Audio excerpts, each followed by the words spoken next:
नमस्कार दोस्तों, उत्तराखंड की प्रशासनिक व्यवस्था के अंतर्गत पदानुक्रम को देखेंगे। जैसा कि हम जानते हैं, उत्तराखंड राज्य में 13 जनपद हैं, जिसमें आपका 7 जनपद गढ़वाल मंडल में शामिल है और 6 जनपद कुमाऊं मंडल में शामिल है। तो जो सबसे पहला पद है प्रशासनिक व्यवस्था में, वो कमिश्नर का होता है, कुमाऊं कमिश्नर और गढ़वाल कमिश्नर।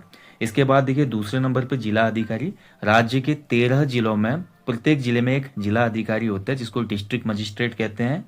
और आपका इसके बाद है अपर जिला अधिकारी, जिसको कहा जाता है एडिशनल डिस्ट्रिक्ट मजिस्ट्रेट। इसके नीचे आप देखेंगे परगना अधिकारी होते हैं। प्रत्येक परगने में आपका परगना अधिकारी, जिसको सब डिस्ट्रिक्ट मजिस्ट्रेट कहा जाता है, एसडीएम साहब।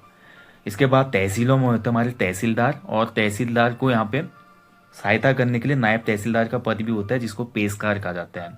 इसके बाद देखते हैं इसके नीचे जो पद है वो है कानूनगो, जिसको राजस्व निरीक्षक यानी कि रेवेन्यू इंस्पेक्टर कहा जाता है।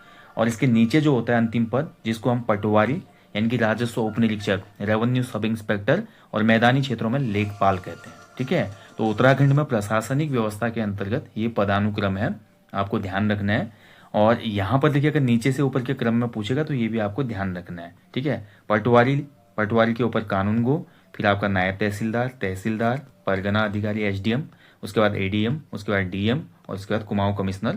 फिर उसके बाद ये पद आगे को जाते रहता है। ठीक है, राज्य का वैसे सबसे बड़ा ब्यूरोक्रेसी का जो पद होता है वो आपका मुख्य सचिव का होता है, चीफ सेक्रेटरी। ठीक है, मुख्य सचिव। यहाँ पर मैं प्रशासन की व्यवस्था के हिसाब से बता रहा हूँ आपको। एक जिले का प्रशासन जो है, एक जिले के प्रशासनिक व्यवस्था में जो सबसे ऊपर रिपोर्टिंग आपका ऑफिसर होते हैं वो कमिश्नर होता है। जैसे कुमाऊं मंडल के जो 6 जनपद हैं, वहाँ के डीएम अगर कोई भी प्रॉब्लम है या उनसे रिपोर्टिंग लेनी है तो कुमाऊं कमिश्नर लेंगे। गढ़वाल के 7 जिलों के जो जिला अधिकारी हैं उनसे रिपोर्ट लेनी है तो कौन लेंगे? गढ़वाल कमिश्नर लेंगे। ठीक है, तो ये एक प्रशासनिक व्यवस्था का ढांचा है, इसको आप अच्छे से याद कीजिएगा। वीडियो अच्छा लगा तो लाइक करना, शेयर करना ना भूलें। Thank you.